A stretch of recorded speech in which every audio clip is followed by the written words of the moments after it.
अस्सलामुअलैकुम दोस्तों और साथियों, उम्मीद है आप लोग खैरियत से होंगे। इस वीडियो में हम बात करेंगे कि प्री डायबिटीज़ क्या होती है, उसके अर्ली वार्निंग साइन हैं कुछ जिनके लिए बहुत ज़रूरी है कि आप उन पे नज़र रखें। और फ़र्ज़ करें कि अगर आप उन पे नज़र नहीं रखते हैं तो लेबॉर्ट्री के वो कौन से टेस्ट हैं कि जो करवा के आप प्री डायबिटीज़ को पकड़ सकते हैं। प्री डायबिटीज़ का मतलब है कि शुगर होने से पहले की सूरत हाल जो नॉर्मल भी नहीं है। लेकिन इस वीडियो के शुरू में ही मैं एक बात आपको बिल्कुल क्लियर कर देता हूँ कि एक बहुत ज़्यादा बात कही जाती है और बदकिस्मती से कुछ थोड़े से कम पढ़े लिखे डॉक्टर ये बात करते हैं कि देखें जी, पहले तो ये शुगर का कहते थे, आपको शुगर है, शुगर की दवाई आप लें, अब ये प्री डायबिटीज़ के चक्करों में डाल देते हैं कि अभी शुगर भी नहीं है। तो दोस्तों, सबसे पहले ये बात समझें कि सिर्फ अपनी ज़िंदगी में आपने तब्दीलियां लानी है। इसके इलाज के लिए अपने लाइफस्टाइल को चेंज करना है, अपने खाने की आदत को चेंज करना है, अपनी फ़िज़िकल एक्टिविटी को चेंज करना है, तो इसका इलाज हो जाता है प्री डायबिटीज़ का। आपको दवाइयों की ज़रूरत नहीं है। प्री डायबिटीज़ को क्यों ज़रूरी है? क्योंकि साइंस की रिसर्च मुसलसल चल रही होती है। उसने बताया है कि शुगर जिन लोगों को होती है उस वक्त तक माइक्रोवैस्कुलर डैमेज हो चुके होते हैं। उस वक्त तक आपका इंसुलिन जो बनाते हैं सेल पेंक्रियाज या लबलुबा के अंदर, जिसको हम बीटा सेल कहते हैं, वो काफ़ी हद तक उनको नुकसान हो चुका होता है।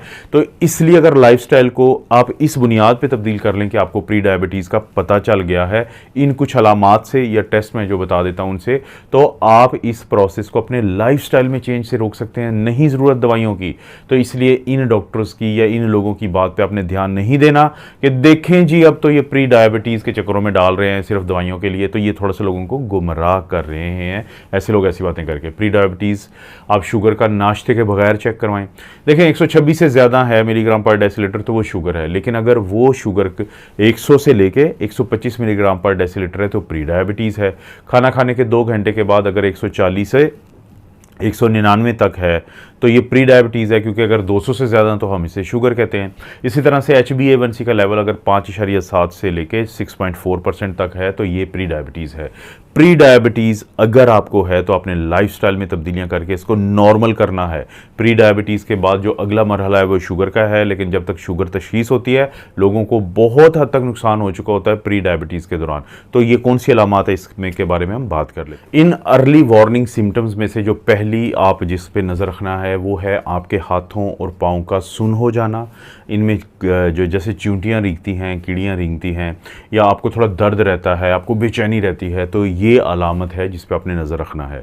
हमारी जो खून की नालियाँ होती हैं जहाँ पे वो छोटी बनती जाती हैं तो वहाँ पे ये जो प्री डायबिटीज़ जो का शिकार जो लोग होते हैं तो वहाँ पे उनमें रुकावट आना शुरू हो जाती है। अब ये जो रुकावट है ये खून के अंदर जो ऑक्सीजन होती है, न्यूट्रिशन होती है, तो वो नहीं पहुँचा पाती। तो इसी तरह से जो हमारे नर्व्स हैं, आसाब हैं, उनको भी ये चाहिए होती है। तो जब वो नहीं मिल पाती तो क्योंकि हमारे असाब का ताल्लुक है हमारे महसूसात से, हमारे दर्द को महसूस करना या बिल्कुल महसूस ना करना। तो जब प्री डायबिटीज़ में आप हैं और आप उसको कंट्रोल नहीं कर पा रहे अपनी ज़िंदगी में कुछ तब्दीलियां लाने से, तो फिर आहिस्ता आहिस्ता ये मसला शुरू होता है, ये अलामात शुरू होती हैं। और जहन में रखें, बहुत दफ़ा आपने सुना होगा कि शुगर के मरीज़ों के जो ज़ख़म होते हैं, पाँव होते हैं, वो फिर बाज़ औक़ात उनको बहुत तंग करते हैं, काटने पड़ते हैं, यहाँ तक हालात ख़राब हो जाते हैं। तो उसकी बुनियाद में यही चीज़ पड़ी होती है। अगर आप इसकी बुनियाद पे इसको रोक लेंगे तो ये वो अलामत है जो आपको बाद में तंग नहीं करेगी। दूसरे नंबर पे जो अलामत है उसका ताल्लुक है आपके मूड से। बहुत सारे लोग जो हैं जब उनका मूड अचानक ही ख़राब हो जाता है, गुस्से में वो आ जाते हैं, बेचैन हो रहते हैं, और ख़ुशी वाली बात पे भी उनको एक अजीब सी झंझनाहट महसूस होती है, इरिटेबिलिटी महसूस होती है। तो उनको भी चाहिए कि वो अपनी शुगर पे नज़र रखें कि कहीं वो प्री डायबिटीज़ की कैफियत में तो नहीं है। क्योंकि जहन में रखें कि वो लोग जो शुगर का शिकार होते हैं, वो लोग जो प्री डायबिटीज़ में हैं, उनके खून में तो आपको शुगर ज़्यादा मिलेंगी, लेकिन ये जो शुगर है, जैसे एक वो इंसान जिसको प्री डायबिटीज़ नहीं है, जिसको शुगर की बीमारी नहीं है, डायबिटीज़ नहीं है, जैसे ही वो कोई चीज़ मीठी खाता है या कोई भी चीज़ खाता है तो इंसुलिन ग्लूकोज को सेल्स के अंदर भेजती है, जहाँ पे वो जलता है और उससे एनर्जी पैदा होती है, और हमारा दिमाग जो है वो भी ग्लूकोज को इस्तेमाल करता है इस मकसद के लिए। लेकिन जब ग्लूकोज खून में तो पड़ी है और दिमाग में वो एनर्जी देने के लिए नहीं है, तो हमारे ब्रेन को जब एनर्जी नहीं मिलती तो हमें अजीब सी कन्फ्यूजन होती है, इरिटेबिलिटी, बेचैनी, झंझलाहट, और छोटी छोटी बात पे हम लोगों से लड़ झगड़ पड़ते हैं।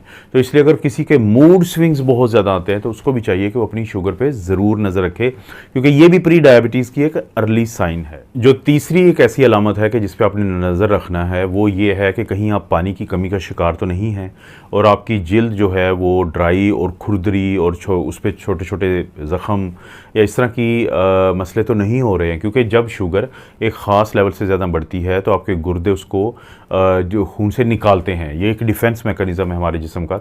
जब वो शुगर को या ग्लूकोज़ को निकालते हैं तो ग्लूकोज़ बाहर निकलते हुए अपने साथ पानी लेके जाती है, इसको ऑस्मोटिक डायूरेसिस कहते हैं। अब वो जब पानी ज़्यादा निकलता है तो ज़ाहिर है आप फिर पानी की कमी का शिकार होते हैं। अब ये जो पानी की आप कमी का शिकार होंगे, ना सिर्फ ये कि आपकी ज़ुबान खुश्क रहेगी, आपकी आंखें जो हैं वो थोड़ा सा अंदर की तरफ जाती हैं, बल्कि आपकी जो जिल्द होती है उसको एक तो पानी कम मिलता है, उसकी वजह से वो ड्राई होना शुरू हो जाती है। और दूसरा, जैसे मैंने जिक्र किया था कि प्री डायबिटीज़ में भी जो छोटी छोटी खून की नालियाँ होती हैं, माइक्रो वेसल्स होती हैं, तो वहाँ पे ब्लड सप्लाई मुतासर होती है। आपको पता है कि जिल्द सबसे बाहर का एक ऑर्गन है, तो वहाँ पे जब खून कम पहुँचेगा तो ये भी वजह है।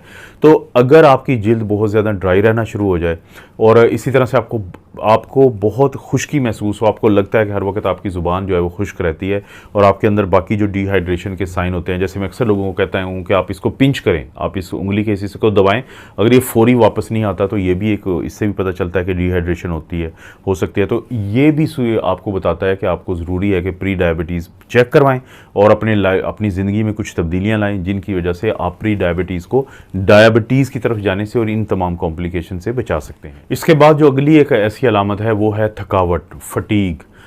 देखें, हमारे जो मसल्स होते हैं दिमाग की तरह, उनको भी ग्लूकोज चाहिए होता है ताकि वो वहाँ पे उसको जलाया जाता है, एनर्जी पैदा होती है और हम जो मुख्तलिफ़ काम करते हैं जिसमें हम अपने मसल्स को इस्तेमाल करते हैं तो ग्लूकोज़ हमारी मदद करती है उस एनर्जी के लिए। लेकिन अगर आपके खून में तो ग्लूकोज़ है लेकिन वो ग्लूकोज़ आपके मसल सेल्स या बाकी सेल्स में नहीं मुहैया हुई, क्योंकि इंसुलिन जो है वो प्रॉपर काम नहीं कर रही, क्योंकि टाइप 2 डायबिटीज़ मेलाइटस से पहले जो प्री डायबिटीज़ है उसमें भी यही मसला होता है कि इंसुलिन काम नहीं कर पा रही होती। तो उस सूरत में क्या होगा कि जब आप कोई काम करेंगे तो एनर्जी तो है नहीं, तो आपको थकावट महसूस होगी। तो इसके लिए बहुत ज़रूरी है कि अगर आप अपनी फिर इस अलामत की वजह से कि आपको थकावट ज़्यादा रहती है, आप अपनी शुगर चेक करवाएं। तो जो मैंने 3 कैटेगरीज़ बताई हैं कि अगर उसमें आती है और आपको प्री डायबिटीज़ है तो आप एक्सरसाइज करें, क्योंकि आप हैरान हो जाएंगे कि रिसर्च ये बताती है कि जब आप एक्सरसाइज करते हैं तो इंसुलिन अगर कम भी हो या काम नहीं कर रही हो तो इसके बावजूद ग्लूकोज जो है वो मसल्स में ज़्यादा एंटर होती है एक्सरसाइज की वजह से। और जैसे जैसे आपके स्टेमिना बेहतर होता है तो आपको थकावट कम होती है।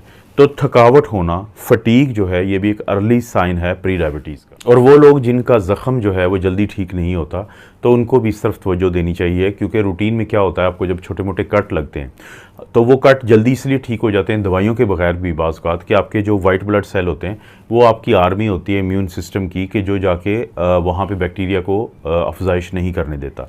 लेकिन वो लोग जिनकी शुगर नॉर्मल से ज़्यादा रहना शुरू हो जाती है, प्री डायबिटीज़ में रहना शुरू हो जाती है, तो उनके जो वाइट ब्लड सेल होते हैं, ये जो आर्मी होती है, ये कमज़ोर पड़ जाती है और जिसकी वजह से वो ज़ख़म जो पहले आपको 2 से 4 दिन में ठीक हो जाते थे वो अब 2-2 हफ्ते तक ठीक नहीं होते, चाहे वो छोटे ज़ख़म ही क्यों ना हो। तो इस पर भी नज़र रखें कि कहीं आपको प्री डायबिटीज़ की शिकायत तो नहीं हो रही कि जिसकी वजह से ये मसला बन रहा है।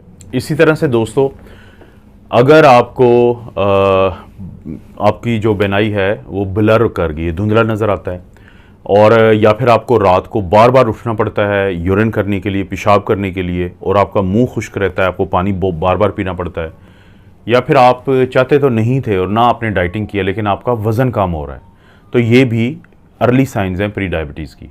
वज़न इसलिए कम हो रहा होता है कि ग्लूकोज अगर कम आपके सेल्स को मिलती है तो वो फ़ैट खाते हैं, जिससे आपका वज़न कम होगा। इसी तरह से आपको इसलिए यूरिन ज़्यादा आता है कि क्योंकि किडनीज कोशिश कर रहे होते हैं ग्लूकोज को निकालने की, तो रात को ख़ास तौर पे आपको बहुत ज़्यादा बार बार यूरिन आएगा, तो पानी लेके वो साथ जाता है। और इसी तरह से जो आंखों के जो खून की नालियाँ होती हैं जो बहुत छोटी होती हैं, तो वो भी तंग होती हैं, जिसकी वजह से धुंधला नज़र आता है। तो दोस्तों, ये हैं वो तमाम अर्ली साइंस जो कि प्री डायबिटीज़ पे के हैं, जिन पे नज़र रखना ज़रूरी है। आपको पता है इस चैनल पे इस तरह की वीडियोस मिलती रहती हैं। वीडियो को लाइक करें, चैनल को सब्सक्राइब करें। कोई भी वीडियो अच्छी लगती है तो दूसरे रिश्तेदारों से शेयर करने के लिए ऑप्शन उसको ज़रूर इस्तेमाल करें। आप अपना और अपनी फैमिली का ख्याल रखें। अल्लाह ताला आपको और आपकी फैमिली को हर किस्म की बुराई, बीमारी और आजमाइश से महफूज रखे।